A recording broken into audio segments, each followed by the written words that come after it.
তো hello guys, তোমরা সবাই কেমন আছো? আশা করি তোমরা সবাই ভালো আছো। তো আজকে চলে আসলাম একটা মিনি ব্লগ নিয়ে।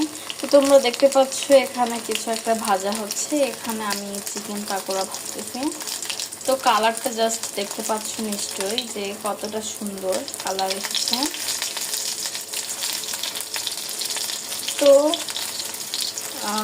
বিকালবেলা হঠাৎ করেই মনে হলো যে বিকালবেলা কিছু একটা মুচমুচে পাকোড়া হলে স্ন্যাক্সটা জমে যায়, বিকালটা মানে সুন্দর হয় আর কি। এই জন্য আমি বানাচ্ছি হচ্ছে চিকেন পাকোড়া। তো রেসিপিটা চাইলে তোমরা আমাকে কমেন্ট করতে পারো, আমি তোমাদেরকে রেসিপিটা দিয়ে দিব। তো এটা আমি এর আগে অনেকবার বানাইছি, সবাই বলছে যে এটা খেতে অনেক মজা। তো বুঝতেই পারছো তোমরা, দেখে কতটা লোভনীয় মনে হচ্ছে, তোমরা দেখতে পাচ্ছ। তো আজকের ভিডিওটা এই পর্যন্ত। আল্লাহ হাফেজ।